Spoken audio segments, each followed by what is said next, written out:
22대 국회를 이끌어갈 당선인들을 만나고 있는데요. 오늘은 경기 안산을 김현 당선인과 함께 이야기 나눠보도록 하겠습니다.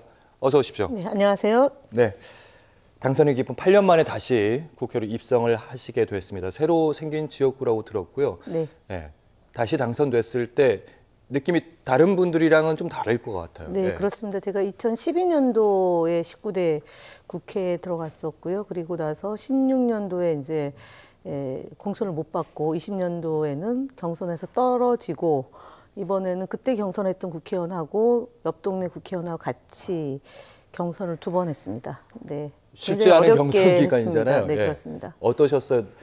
그 경선 기간 동안 경쟁도 하다가 나중에는 승자가 되는 거잖아요. 네, 그렇습니다. 또 그분들 또 품에 안아야 되는 거잖아요. 일단은 제가 저희가 안산이 4개 지역구였는데 3개로 줄어들어서 상록 갑을, 단원 갑을에서 상록 을하고 단원 을이 합쳐서 안산시 을이 됐어요. 그래서 당시에 이제 3선을 도전하는 국회의원하고 재선을 도전하는 국회의원 2분하고 같이 이제 경선을 했고, 재선에 도전했던 고영인 의원은 박해철 전략공천 그 지역에서 이제 지지선을 하고 함께 선거운동을 했고, 반면에 저는 사실은 형식적인 지지선언은 있었으나 함께 서지는 못했습니다, 무대에. 그래서 아직까지도 다 해결이 안 돼서 숙제로 남아 있고요.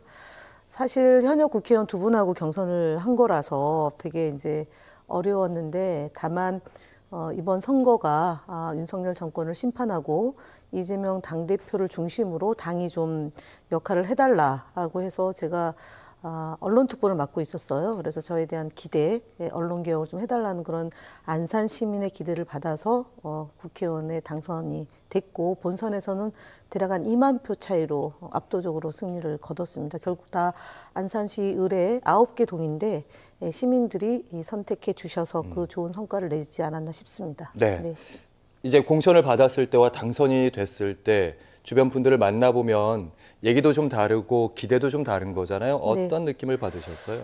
일단 오늘도 최상병 문제가 결국은 거부권을 행사했고 제2 요구를 대통령이 했는데, 저희가 지난 총선에서는 이태원 참사, 그다음에 최상병 문제, 그리고 양평 고속도로, 그리고 명품백 문제, 그리고 주가 조작, 그러니까 이채 양명주 5가지 그런 이슈에 대해서 제대로 22대 국회에서 다뤄달라는 것하고, 제대로 말할 수도 없고 끌려가는 이런 소위 검찰 독재 정권에 대한 규탄, 이것이 이번 총선에서의 민심이었고, 제가 당선되고 나서도 지금 한 달 조금 넘었는데요. 그런 요청과 요구는 지속적으로 이루어지고 있고, 저희 더불어민주당 당원들과 지지자들은 이번 22대 국회에서 효능감을 좀 보여줄 수 있는 그런 국회가 되기를 강력하게 요구하고 있고, 매일 문자를 받고 있습니다. 네, 사실은 뒤에 최상병 특검에 대한 대통령 거부권 행사에 대한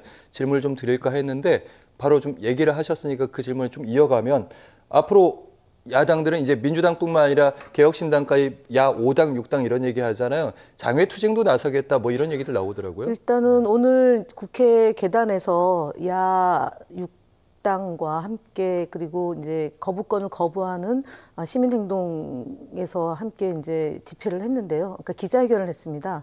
25일 날 함께 집회를 하는데, 결국은 28일 날 국회에서 의결을 다시 한다고 하는데 18명의 국회의원들, 특히 국민의힘 소속 국회의원들이 동의를 해야지만 3분의 2가 넘는 숫자로 재의결이 될 수 있는데 쉽지는 않은 것 같습니다. 만약에 28일 날 재의결이 안 된다고 하면 22대에서 가장 신속하게 법안을 상정해서 다시 한번 대통령이 거부권을 행사하는 식으로 진행되는 것을 국민과 함께 국민들의 뜻을 모아서 저희 22대 국회에서 이 문제를 다룬다라는 게 현재까지 입장입니다. 네, 알겠습니다. 그리고 저희 초선 당선인들이 오늘 저녁에도 집회를 통해서 이 무도함을 국민들에게 알려나가는 그런 행동들을 지금 하고 있습니다. 알겠습니다.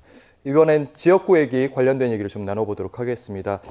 그간 안산의 봄이라는 부분을 좀 강조하셨는데, 그러니까 인구 감소 문제를 빨리 해결해야 된다.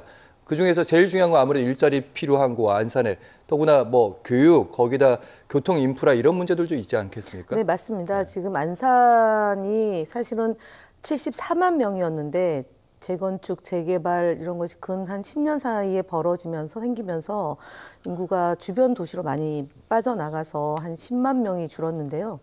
65만 명 가량 되는 안산 시민들이 주거복지, 교통복지, 그다음에 교육 환경 이런 것들이 종합적으로 다 검토가 돼야 되고 또 좋은 일자리를 많이 만들어서 빠져나가는 인구들을 최소화시키고 그리고 특히 무엇보다도 저희가 지금 신안산선을 계속 이제 건설 중인데요. 이 부분도 제때 착공이 돼야 되는데 이게 주변 도시와 연관이 되어 있어서 연계가 되어 있어서 시민들이 원하는 만큼 안 되고 있습니다. 이 부분에 대해서도 저희 안산시 국회의원 세 분하고 안산시장, 경기도지사, 중앙정부랑 협력해서 시민들의 교통 불편을 최소화시켜서 오고 가는 접근성이 좋은 그런 도시로 만들고 두 번째로는 좋은 일자리를 마련해서 시민들이 일하고 먹고 즐길 수 있는 그런 환경까지 조성해서 좀 행복하고 잘 사는 도시 이렇게 만들어 나갈 계획입니다. 네, 무엇보다 그러니까 외지로 빠져나가는 인구가 좀 없어야 되고 외지에서 들어오시면 더 좋고 네, 이것도 그렇습니다. 있는데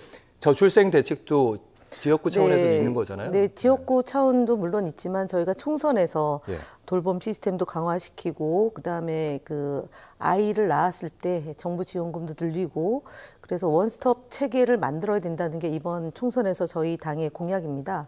사실 안산은 이제 다문화의 도시이기도 하고 이주민들이 많이 생활을 하고 있는데 총선에서는 이분들이 이제 투표권이 없는데 다만 지방선거에서는 투표를 할 수 있어서 대략 한 74만에서 75만 안산에 살고 있는 시민들이 좀 더 풍요로운 그런 시스템에 구축하에 들어갈 수 있도록 저희 이번 총선에서의 공약을 좀 더 촘촘히 살펴보고요. 제가 이제 22대 국회에서 활동하게 되면 이런 문제를 이제 당 정책위와 그다음에 이 문제를 함께 정부와 논의를 해서 해소해 나갈 계획을 갖고 있습니다. 어르신 문제도 좀 짚어보도록 하겠습니다. 어르신 인구가 우리 대한민국에는 참 많은 분포를 하고 네. 있잖아요. 항아리형 사회라 이렇게 얘기하는데 이분들 중에 준비 안 된 채로 노후를 맞는 분들도 계시는데. 네. 그래서 저희 그나마 다행히도 안산은 한 14% 이제 고령화 사회로 진입되고 있다는 통계치가 있고 대한민국이 대략 한 20% 정도 되고 있습니다. 그래서 저희 더불어민주당에서는 주 5일 경로당에 어르신들에게 점심을 제공해 주자라는 공약을 내걸었고요.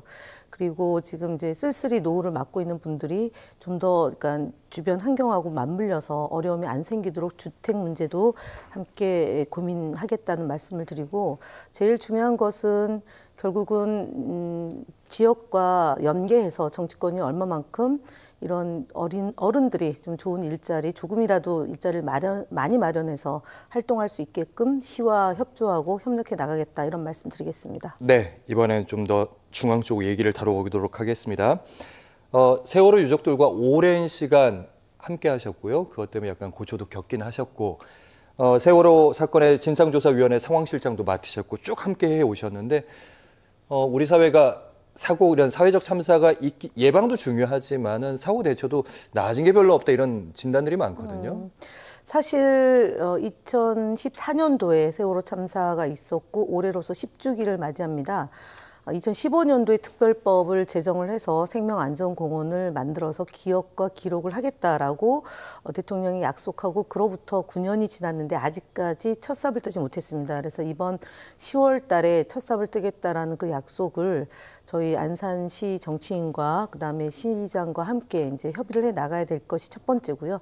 말씀하신 것처럼 그 위에도 대형 참사가 있는데 이 부분을 얼마나 정부가 제대로 보상하고 기억할 수 있는 공간을 만들어내느냐가 그 이후의 사건이 좀 줄어드는 그런 상황입니다. 근데 이것이 이명박 박근혜 정부를 경과하고 그리고 문재인 정부 그리고 윤석열 정부까지 이어오는데 사실 정치인들이 이런 문제를 그때 당시에는 하겠다고 약속을 했지만 결과적으로는 제대로 하지 못해서 함께 심판을 받는 것 같습니다. 이번에 그래서 22대 국회에서는 적어도 오송 참사나 아니면은 앞서 얘기했던 최혜병 특검까지 포함해서 세월호 문제 다 해서 좀 해결하는 그런 모습을 보여드리겠다 이런 약속을 드리겠습니다.